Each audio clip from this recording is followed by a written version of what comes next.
first things that we did was to start what we call Alumni Week. The purpose of Alumni Week is to bring distinguished alumni back to campus. They go to classes and they share with students their experiences. One element of Alumni Week is what we call this event. So we ask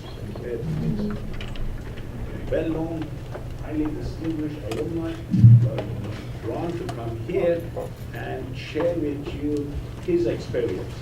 By the way, we should be grateful to a member of our advisory board, Dr.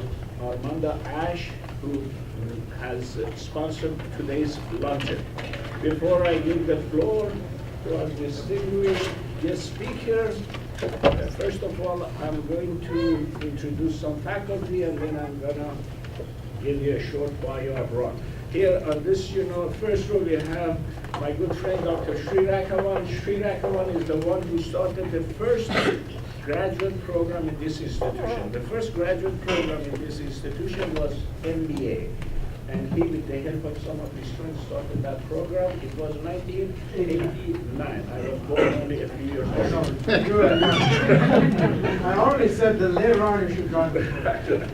Dr. Sri Rakavan teaches courses in production, operations, management.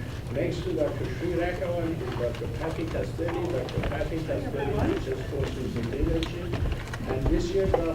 Patty Castelli is recipient of Presidential Colloquium Award for his excellent teaching and research. Patty has been here since? Well, she was in that first class. I was graduating first class in 1992. I've been at Lawrence Tech since 95. Great. There, of course, we have Steve, and Steve works for our front office. Steve is a nice guy, and I like him very much. Next to Steve is Ms. Donna Chris. Donna is assistant to the dean, and she's the boss. She does everything, and I get the credit. And this row we have Robin LeClaire. Robin, works for our development office, alumni relations. Do you know Professor Keith Nigara? He's the one who organizes that main event. Have you been to that main event? You should invite them. Every year before start of auto show, they have an event, global event, and they come from all over, and they recognize people in design. That's a unique event. That's the only event here in the United States, such event. Am I right? It is an event, some purpose. Here, we have my good friend, Professor Matt Cole. Matt Cole teaches courses in statistics and management. Research Day, April 6th. Yes, Research Day, April 6th. Guest, our keynote presidential colloquium speaker this year. You want me to talk about microphone, please? We're having trouble hearing you. Us older folks. Yes. Thank you. Now? It's on? So the microphone is designed for the video. It doesn't actually relay sound throughout the room, but please use it still. I'm going to speak louder. Okay, you want me to start from ground zero? It's not working? It's working. The podium is the speaker. That Yeah. one's for the camera. Oh, I should stay at the podium. Yeah. But could you please use both, though? See, I want to be close to you. I can take this one, right? For that one old guy back there. Dr. Ann Conkey, Professor of Information Technology, and has been with the institution as a tenure track faculty since 2011. And is known in the field of information technology, has written 5 books, and is an expert in that field. Recently tenured. Yes, recently she received her tenure and promotion to the rank of associate professor. I have here. Can I give a plug? The ISACA Cybersecurity Scholarship Competition is this weekend. So if you wanted to compete in that, tomorrow's the last day to register. Here we have our distinguished Professor Eraldo Southfield. That is true. I have a hard time pronouncing all those last names. I say Couchage, but it is, Ronald joined us 3 years ago, and she teaches information technology. She has published Tier 1 journal articles. She is an institution in that field. Okay. Oh, my distinguished friend, Carl Dobman, Dean of School of Architecture. Carl joined us that's right, and I let you introduce your associate dean. Carl joined us 2 years ago. And Carl joined us from University of Michigan, and he's been Dean of School of Architecture. I'm going to count to the best I have kept for the last. Carl, introduce your associate dean, please. Scott Hall, Associate Dean for the College of Architecture and Design. You have to remember to say "and Design." Not only architecture. I wanted to make sure that you know what's your college name. That is great. Okay, back there we have Tony Zhang. Professor Tony Zhang teaches accounting, finance, is a graduate of Shanghai University. His wife is a very famous piano player. And next to Professor Zhang, we have Steve. Steve joined us 1.5 years ago and teaches information technology. I've been hard at work to find him a good wife.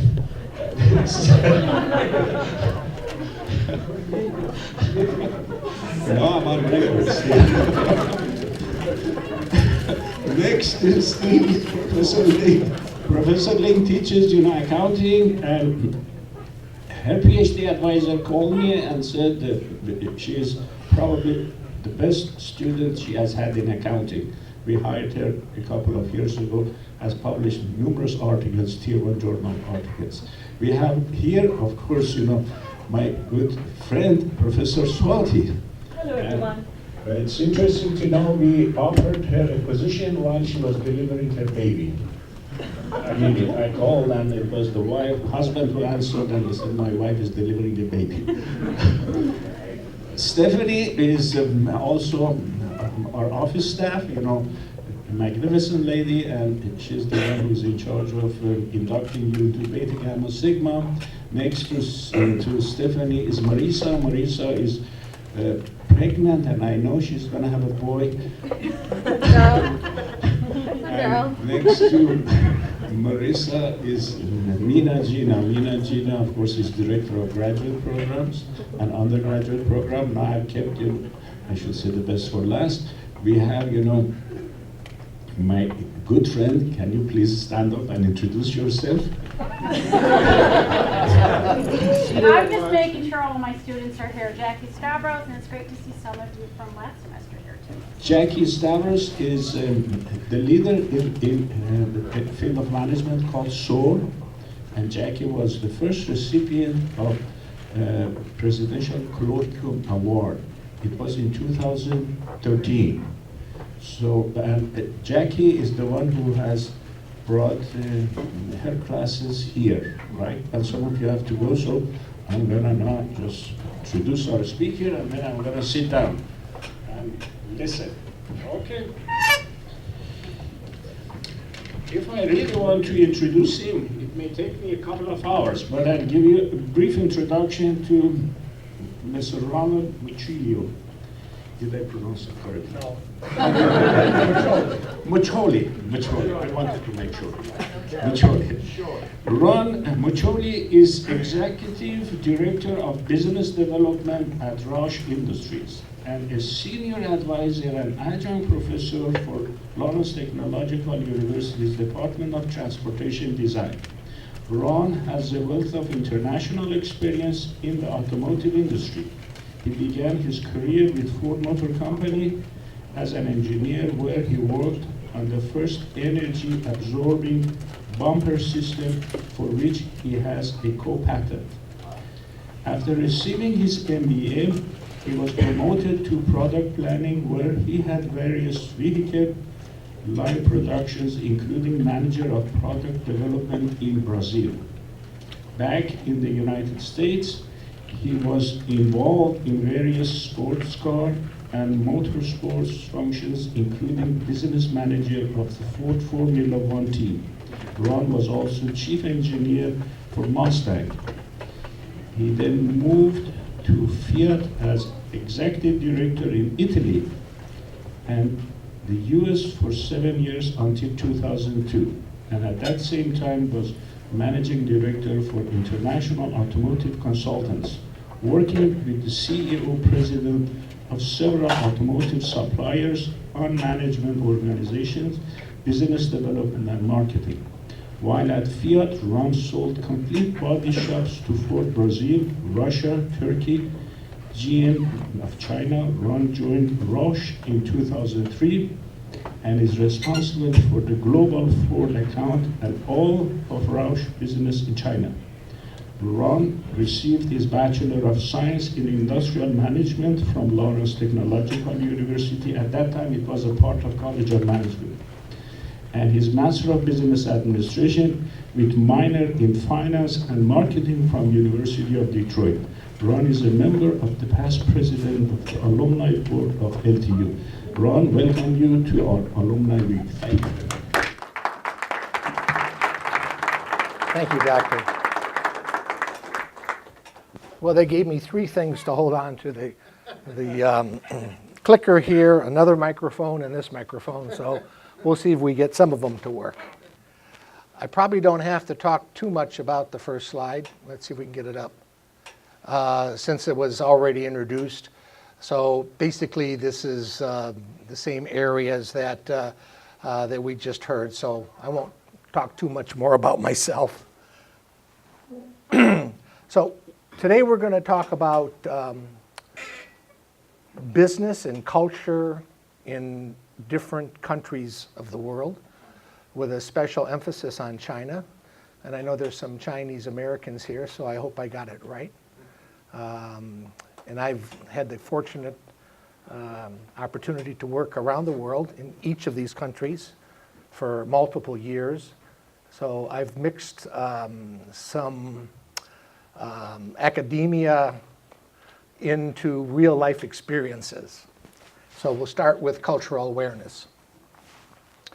So Dr. Hofstede, I've got several slides by him because when I was doing my research and starting to write this from my own experiences, I found that this gentleman actually hit it right on the head and was able to portray it, several of the concepts a lot better than I could. So I'm using some of his material and changing it in some of my material. So culture is more often a source of conflict than of synergy. Cultural differences are a nuisance at best and often a disaster. So what did he do? He conducted one of the early empirical studies of cultural traits. As we get into this, understanding the cultural traits of the country that you're doing business in is critical in the success that you want to achieve in that country. You know, in Rome, do as the Romans do. It's pretty much the same. When you're in that country and you want business or technical success, you really want to make sure you understand that culture and you understand what you need to do to impress them. So he collected data on the values and attitudes of 116,000 employees at IBM in 64 countries around the world. And he came up with this power distance dimension, which he hit it right on. It shows the difference between people in a society and how they work with each other. Difference in authority, power, and influence. It also determines how formal and informal people in a culture are and how they interact. So, how do different cultures work with each other? There's a small power distance. All people should be independent. And you'll see this typifies a lot of the work ways that we do business in this country. You'll see that as we move on. Superiors consider subordinates to be people like me. We're all the same. Superiors are accessible. And this is very much the working conditions that we have here and in most of the Western world. All should have equal rights. The large power distance. A few people should be independent. Most should be dependent. Superiors consider subordinates to be a different kind of people. Superiors are inaccessible. Power holders are entitled to privileges. So here's a bar chart on how it compares. As you go to the left, right, you have the greater power distance index, Russia, China, India, France. And now we move into the United States, where we're more independent. Canada, Australia, Germany, Britain, and Sweden. Excuse me, Dr. Muccioli, is that, I'm not a doctor, you just call me Ronald. Ronald, is that the power distance between people with leadership or people like presidents? No, people in business based on a hierarchy of business. For example, I'm in a series of business discussions with the Chinese today, yesterday, and tomorrow. And the highest ranking person in the room from China is without question the absolute dictator of what's going on. Okay? So he gets very little rhetoric back in that meeting in front of him.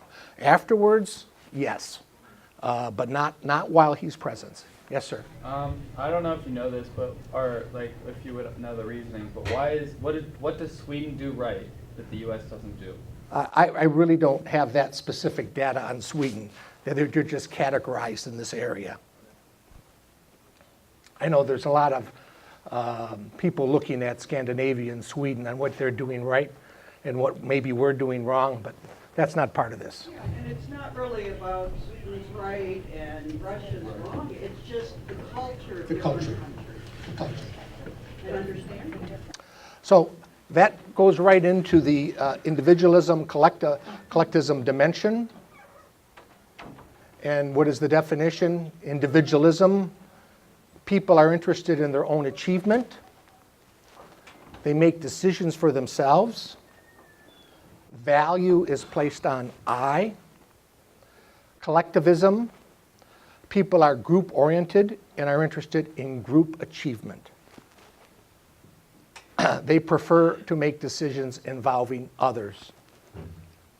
Value is perceived as we. So here's some comparison. Collectivists. In society, people are born into extended families or clans who protect them in exchange for loyalty. Private life is invaded by organizations and clans to which one belongs. Belief is placed in group decisions. Individualists. In society, everybody is supposed to take care of himself or herself. Everybody has a right to a private life. Belief is placed in individual decisions. So here are the countries that are classified under individualist. United States, Canada, Australia, Great Britain, Germany, Italy, France, Sweden, obviously the Western culture. And the collective oriented cultures are mostly Asia, some South America, China, Japan, Colombia, Venezuela, Indonesia, Pakistan, Costa Rica, and Peru. So we'll talk about these specific countries in more detail. These are the countries that I have spent several years in each working, either there or commuting back and forth over my career. Oh, it came up the wrong way. So, business etiquette, English. It's most similar to us when you're working in England, when you're working in Great Britain. Dress is more formal and conservative. Punctuality is expected. British slang is difficult to understand. It's used a lot, just like us. We have our own slang. And when we're dealing with international relations, they don't understand us when we're using our slang. They view themselves as very civilized. They view themselves much more civilized than us. Gift giving is not necessary. They're very honest. There's very little corruption. The business lunch will be very informal. You'll go to a local pub. Moving over to Germany, just right across that little canal, right? Business dress is understated and conservative.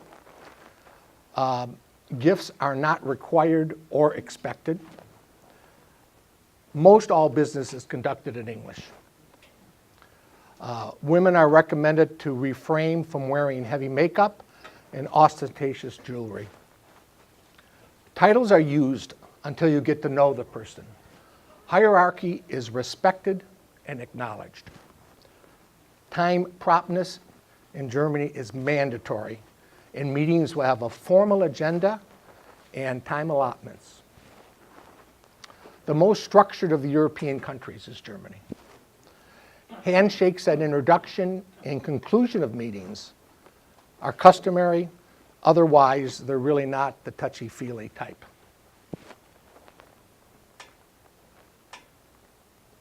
France, just moving a little bit on through Europe. Formal business dress code. French will perceive the way you dress as a reflection of your social status. One time I was in France and it was really hot. It was maybe 90 degrees and we had to take a small plane. We had to go to a different spot. And us Americans, we took our jackets and our ties off. This poor French businessman, man, he kept his jacket and tie on the whole time. And when he took it off, his shirt was soaking wet. Gifts are not necessary unless you are invited to a home for dinner. Then it's customary and actually mandatory. You need to understand their history because they understand ours. French love talking about food. It's the topic of almost every discussion, along with wine. And they value their language. They prefer to speak in their language, and they prefer you to try to speak in their language. Titles are important and are used. Business conflict can be resolved over lunch or dinner. Wine is always included. So when I first started negotiating with the French in the early 1980s, so they would take us out to a business lunch, and us Americans, we'd have like 3 or 4 or 5 glasses of wine that we're not used to having at lunch.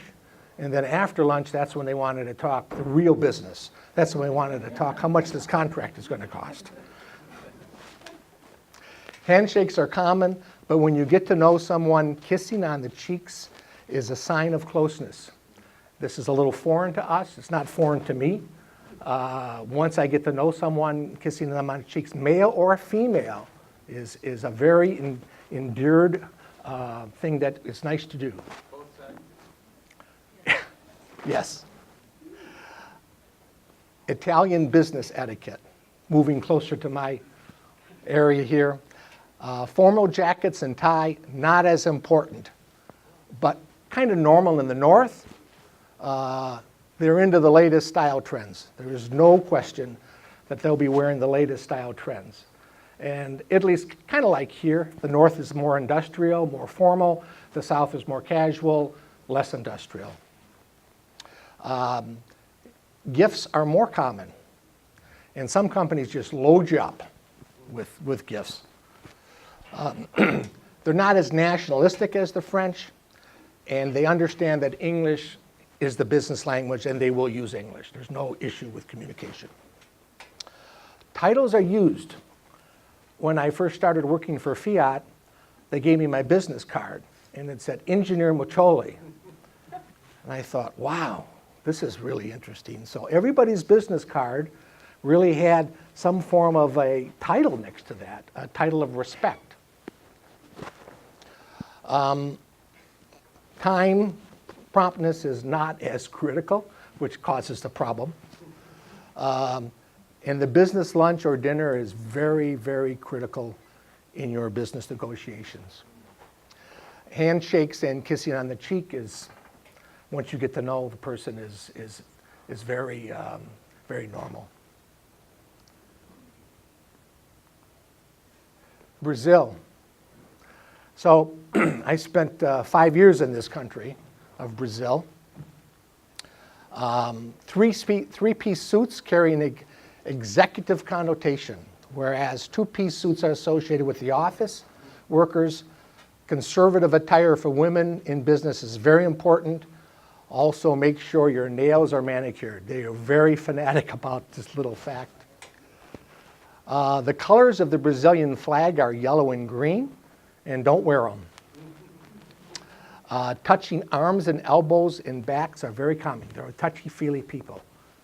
They'll be rubbing your back, they'll be rubbing your arm. Male or female, doesn't make any difference.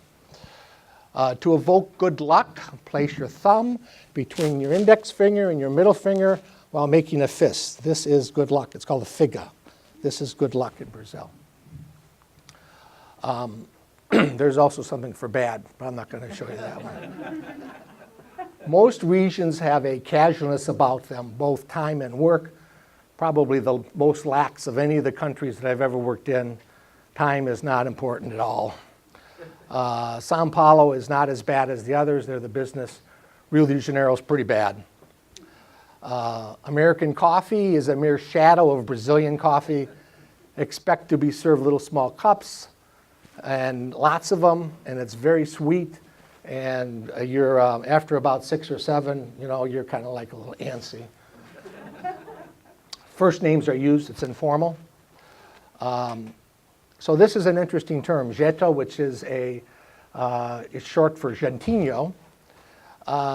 It basically says if you've come to a conflict in the business discussions and you're both at odds, and I wish they had this term in other languages, and you say, tenho jeito, there must be a way around this, right? It's sort of a very nice term to use that says, okay, we don't agree, but we got to figure out a way.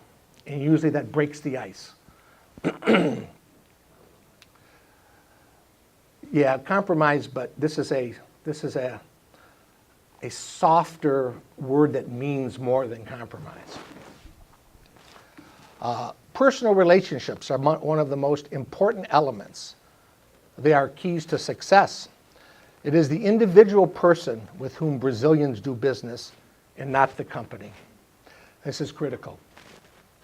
Usually business will take place until a relationship with the business counterpart is established. They want to know you. This is true in Asia also. But they want to know you as a person rather than you representing a company. They speak quite close. They'll come right close to you while they're speaking. Makes you a little uncomfortable, but that's the way they communicate. So they'll be right next to you talking to you. So we're going to move on to Asia. Let me get a drink of water first.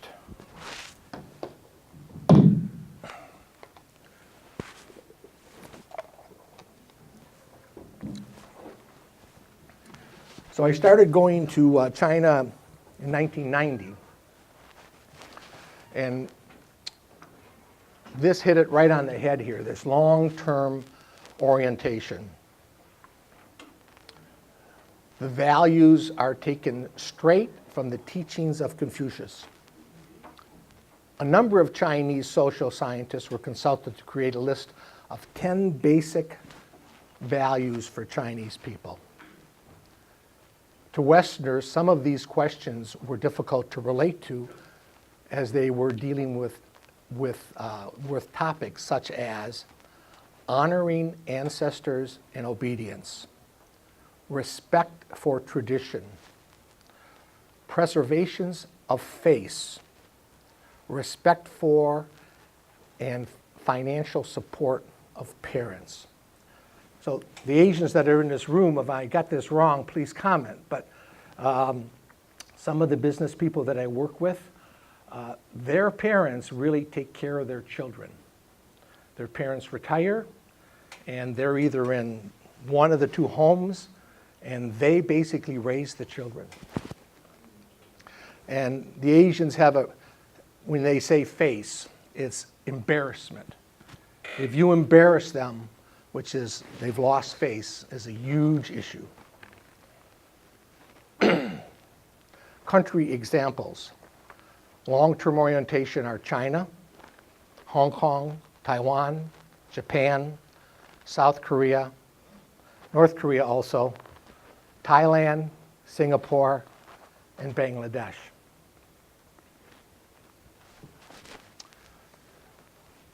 Business culture differences in the working place.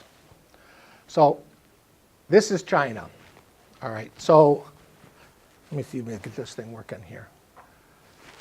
So Shanghai is very Western, obviously so is Hong Kong. It is very Western in terms of you can be in downtown Shanghai and it could be like you're in New York. It's a beautiful, wonderful international city.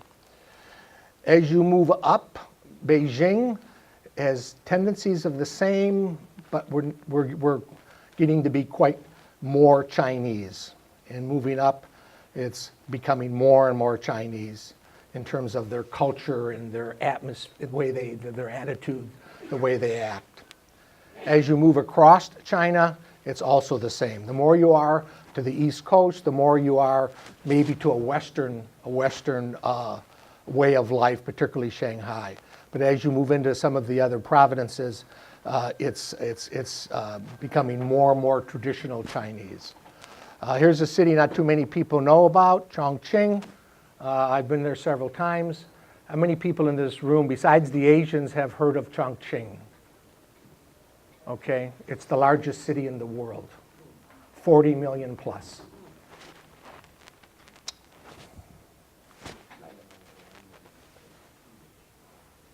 Cultural differences, the way you greet, festivals, eating manners, parents and kids, body languages, eating manners. Business dinners are on a circular table. You're eating from a common bowl.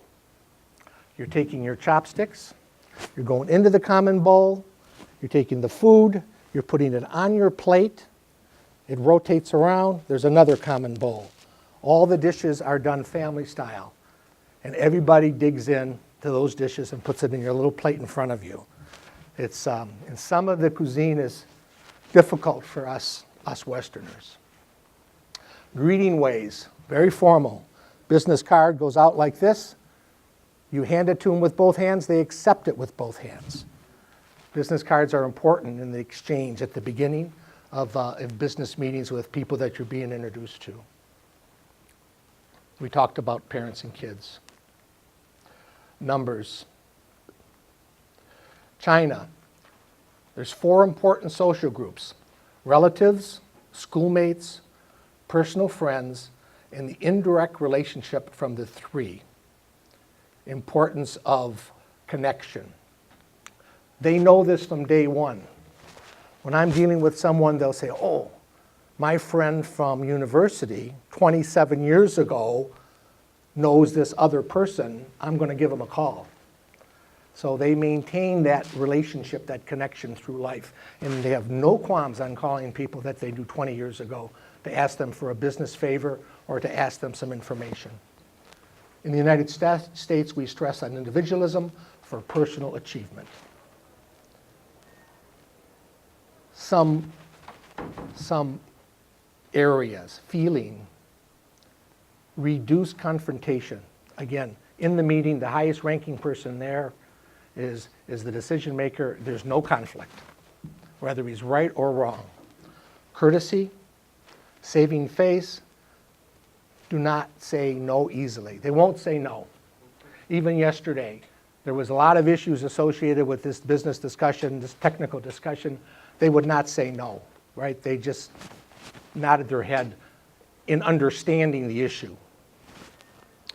They'll give you some hints about getting help, and their self-control makes them appear shy, and they're not shy. They're not shy at all. They're very capitalistic. What do you mean by feeling? Like their emotions? Their emotions, they won't show their emotions. They won't be as emotional as Westerners will be. This was a very controversial subject that we had yesterday, and several of us Westerners were trying to explain it. We were waving our arms, we were getting emotional, we were getting very passionate about it. They were very subtle, right? And they really didn't discuss it much. There was no emotion on them. So when you said they nod, that doesn't necessarily mean they're agreeing with you. No, it does not mean they're agreeing at all. It means they understand the issue. There is no agreement. That doesn't mean it in any way. Communication, silence is for reflection. They may not answer. You may ask them a question. You may go through a whole series of presentations, technical or business, and they may not answer you at all. All right, it's just silence. Not to exaggerate. Again, yes means I'm listening, not I accept. United States, we're uncomfortable with gaps of silence. We don't know how to take them. Do, take notes. Working documents are necessary. Respond quickly. Show progress. They always want to see progress in what you're doing. Pay attention to the details. They're very, very detail-oriented. They want to understand. You have to explain just about everything you're doing, and you have to be patient. You don't send emails out to everybody. That's, again, kind of putting someone in a compromised position. Ignore small problems. You don't ignore small problems. It's difficult to be personal. I am personal with a lot of them, but it's difficult to be personal. And don't be arrogant, and don't criticize. These have to be done in a very special way. Strategies of resolving conflict. Not talking about it. Early discussion and inform. Understanding the other side. Persuasion, accommodation, negotiation and compromise, and collaboration and problem solving. So here's some etiquette in summary. Conservative suits for men with subtle colors are the norm. When they wear a suit, they got a white shirt. They got a white shirt and a gray suit. That's just what they were in yesterday. The senior management. The other guys were casual. Women do not. Women do like to flaunt high fashion. Man, they are into name brands like no other culture I've ever been in. If they can carry that Louis Vuitton purse or that Gucci bag, this is it for them. Again, business card with both hands. Titles are important. There are so many titles on their business cards that are translated into English that everybody in the company has a different vice chairman of this, vice president of that. They're really big time in the titles. Again, European brands are considered a level of status. Casual dress can be worn in almost every type of meeting except contract signing. Exchange of gifts is expected. I always bring a gift. They always bring a gift. After the meeting, I give it away, but there's always a little gift. Business dinners are expected, although no business takes place in their business dinners. It's just get to know you. As a cultural courtesy, you should taste all the dishes you are offered. And sometimes it's pretty tough for us to do that. Alcohol is consumed at the meal, and sometimes in great quantity. And I try to be very, very low in the alcohol consumption. They're really big into toasts. They'll be toasting all night. And when they toast, to show respect, they will toast their glass below your glass. They will intentionally take their glass, come around to you, everyone will come around to me, and they'll toast me. and they'll take their glass and try to click beneath my glass. And I will try to do the same when I toast to them. It's just a sign of respect.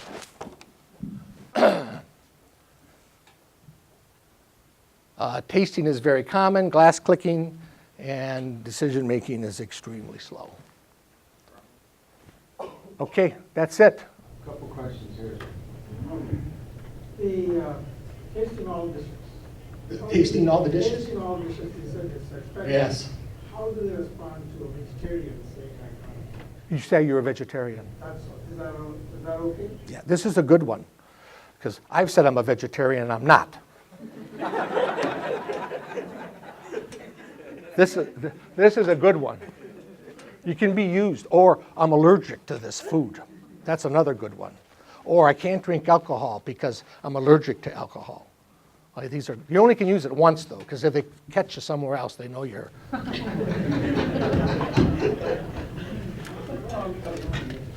Negotiation is very, very important in every single business deal. This country was very, very close economy up to 25 years ago, maybe 30 years ago. Now it seems our students who are graduating are at a disadvantage because now they have to compete globally. Yes. And unfortunately, not many of the things that you mentioned are taught in universities. What should we do? What do you recommend? You mean they are taught or not taught? They're not taught. No. See, for instance, I have been, I remember years ago I was in a country and an American tourist was crying because he couldn't communicate and he had lost his direction. And everybody was wondering what's going on. This, man, huge man is crying like baby. What should we do? Maybe you need to have a course in cultural differences. There's a lot more than this. Maybe you need to take a deep dive into that, or maybe you just need some form of instruction in this, because businesses, when I first went to Japan, and I didn't talk about Japan, and I was with Ford Motor Company, they sent me to a 2-day seminar on cultural differences. They don't do it for Europe. They figure that it's close enough to us, you can pick it up. In your shop, what if you did a cultural roundtable and had somebody from each culture host it, and maybe you did 3 different mini meetings at that table where the host say? But it is very important, and we are an international world, and all companies, particularly in this city, are global. Another issue that I want to raise is, at least in business schools, in some of these courses, some of these topics may be discussed, but I don't believe in any engineering course. So basically how you should build a car, or how you can, but when you're negotiating, it's a different story. For that reason, we are going to offer a course in negotiation, but anyway, Patty, you teach some of these topics? I teach, it's an elective at the graduate level, and it's called Managing a Global Workforce. And everything that you addressed is part of the class, very important. And if you're an undergrad and your GPA is in a good place, you can take up to 6 credit hours of a graduate course. So you could take the course Managing a Global Workforce. And we teach most of these in consumer behavior too in marketing. And HR management is very international now. And as a follow-up to that, I don't know if this is where you're heading, Bauman, but I find it interesting, maybe you can comment on it, Ronald, that, we hear from, I think, the president and the administration more nationalism messages. But business knows that the future of business is global. Profits are global. So this is what we teach. Do you have anything to comment about that? Like, you see pressures coming down from government to make it more U.S. oriented. How is that affecting? No, I see no pressure from our government at all. None. I see pressure from our government on security. So, we have, and I spoke about this a little bit earlier, privately here, particularly with the Chinese. We have to make sure that I have a team of, there's maybe 40 of them from China, And we have them in a nice, very, very nice office space, but they have limited access, and we have computer, whatever you call it, walls set up. They can't get into any of our systems because they do. And this is not because that particular person, this is because this is inbred in them in their whole life. So it's not that person that is trying to do it. They're not taught not to do it. Okay, so we use a computer, whether we use a technical software, CATIA, right? So they use it or Office, Microsoft Office. So their version is confiscated somewhere. It's an older version, and it doesn't translate well. And then they figure that out, and they feel embarrassed because of it, right?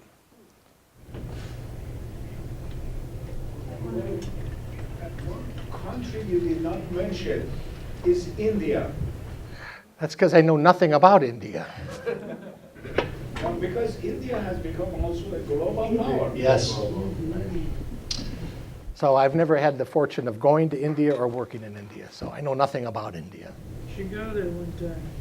It's very warm in the summers. It's extremely warm in the summers. Of all the countries you've done business in, which would you say is the easiest to start negotiations in?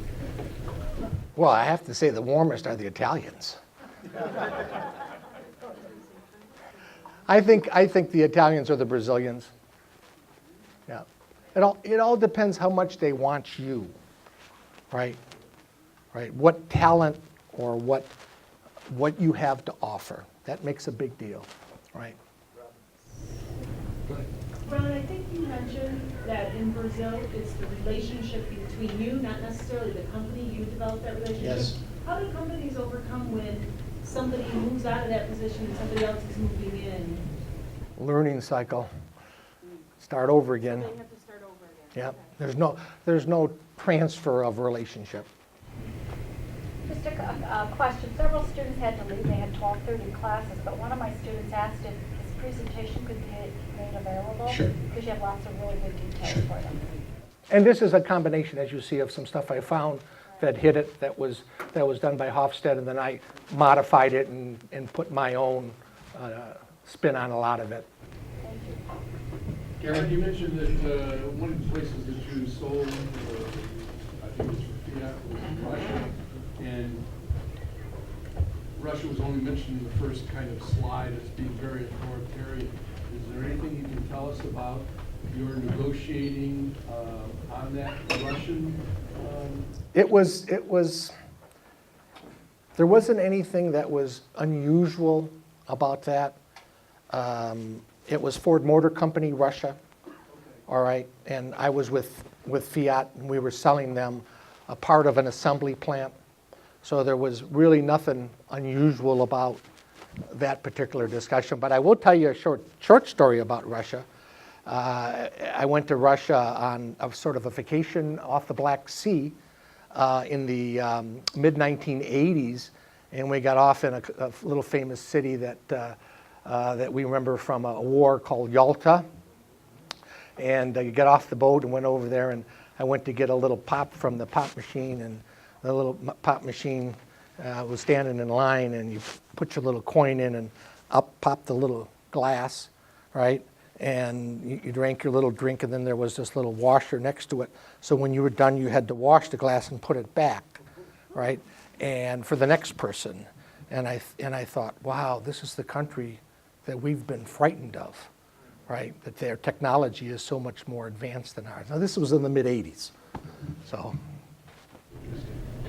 So, yes, this week is our Alumni Week, and thank you for speaking. And yesterday I had a senior person from Chrysler speak in our class, Dr. John Cox. And he's told the students, he said, one thing I regret, or that I would do over from my education, is learn a foreign language. So what language would you recommend if we were to learn one or several that we should learn? Because you mentioned the French, really respect us speaking French. But, the world, China is such a big opportunity for business, should we be learning Chinese, or what would you recommend? If you could handle learning Mandarin, it would be a huge, huge opportunity for you. It would really, really make a difference. Now, Mandarin is not such an easy language to learn. And I'm not even going to get into the reasons why. We'll let the Asians get into the reasons why. You know, outside of that, I wouldn't, you know, French is because the French are that way, right? So what other language in the world is critical? And I would have to say Spanish. Can I add something on that? When I was doing my MBA, we were required to learn Mandarin or Spanish. It was the core course in the MBA program. And when I was living in Brazil, I learned Portuguese. I was able to speak it quite well at that time.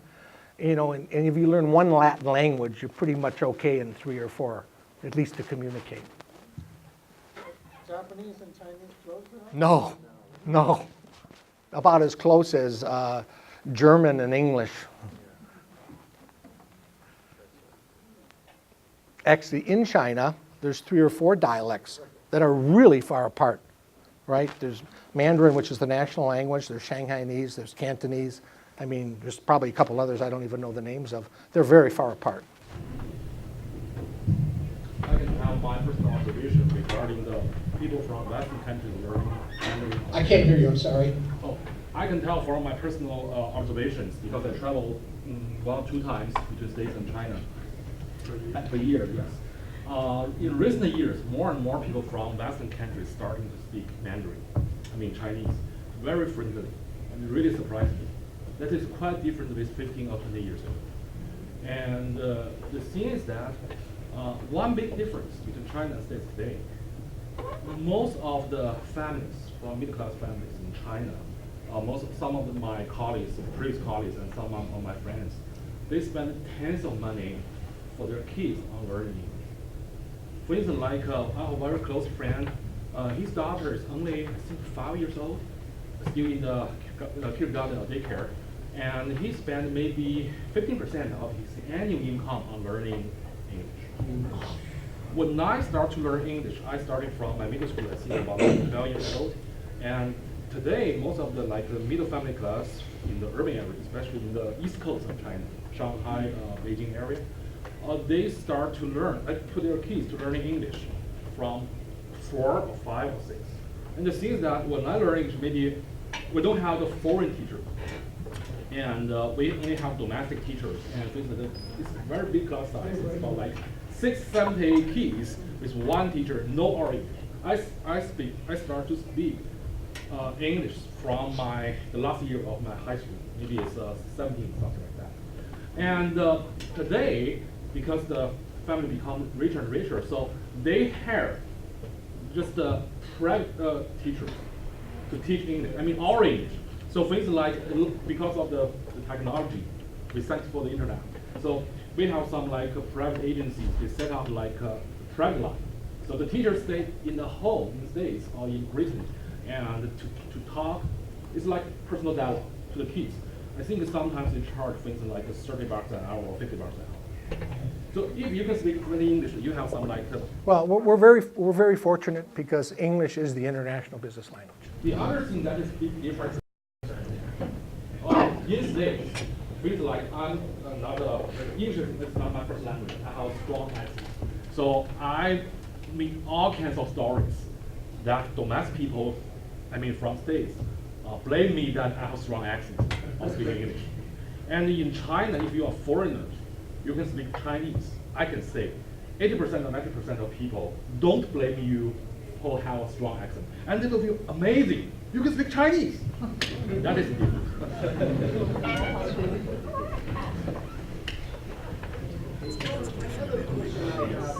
I don't know if I can ask you questions forever. How about tattoos? Tattoos. Really what it is, as you move up in your organization to managerial positions, some of the things may not seem well. You're talking to a conservative here. But what do you think? Have you noticed, that when you're hiring people? It's, In the company that I'm with right now, or maybe in the previous companies, we've never had a situation where there was obvious tattoos that were, that caused an issue, right? I really don't know how to answer that. I guess if someone came in and had tattoos on their face, right, would that have an issue on hiring that person? I guess it depended how much we needed them, right? If he had a technical talent, nobody cares. Or if he had a specific talent, nobody cares, right? Unfortunately, the people that are getting their tattoos forget about the fact that as their body changes in life, those tattoos change too. And those of us that remember people that got those big tattoos in the wars, right? As they aged, those tattoos got pretty ugly looking. Also for the students, many of them are getting ready to graduate into the workforce on their practice and interviews. How important is it to be brutally honest when you're being interviewed, and to express your emotions? Well, you really asked a tough one. Well, because last night John said, the one thing I can tell all of you is to be brutally honest. And I'm like, that is really weird coming from a senior person. But he's like, I interview people all the time and I can tell right away they're lying. They're just telling me things I want to hear. But I'd rather hear them be vulnerable, tell me their weaknesses, tell me things that they feel about, because then I know I can get through to that person. I can train them. They'll have a long history with this company. Just curious your thoughts on that. Well, I think you want to be honest. I would take the word brutally off in front of it, right? You don't want to go in there and say, this is the first time I wore this tie in my entire life. Or, it's 7:30. I haven't had a 7:30 meeting ever. It's noon. Is it time to start have a drink yet? Ron, another question. Suppose you didn't like your food. And what are you going to do? Say you're a vegetarian. I taste as small amount as I possibly can. All right? Or I try to fake it. You can fake it. You got to be good at it. You put it in your dish. You never put it in your mouth. All right? You can fake the alcohol too, because they like this rice wine in Asia. It's horrible. It's horrible. So I always ask for some water. And I try to make sure nobody's looking, and I fill my glass with water. I mix it, so you can fake it. How do you fake saying I don't understand what you just said? You just say I don't understand. Oh yeah, I'd say it all the time. All the time. That's not rude. No. All the time I say that. What's the most difficult thing you have to deal with in the business? In conducting business? Most difficult? Yeah, so you're at a meeting with some company trying to get them to buy your product, or vice versa, do some kind of negotiation.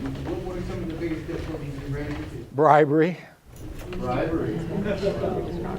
Go on. That's enough. Fair enough. After it is done, I think we should. Hours. This is awesome. This is awesome, as you know. Matt mentioned. See, these are the sort of things that you may like if you have electives. I strongly recommend you to take courses which are related to these topics. Because truly speaking, these days, having a technical degree with 4.4 may not take you anywhere. Because when you go through interview, they want to find out how deep you are in other areas. So it's very, very important to at least familiarize yourself with topics like that. Ron, I thank you very much. Thank you very much. On behalf of our faculty and staff, we have a very small student. Now since I'm here, I have to do that. Thank you. And also, this is, I should wear my glasses. It says, Ron, please read what it says. This certificate of appreciation, I can read them without my glasses. Oh, okay. This certificate of appreciation is given to myself. Thank you very much.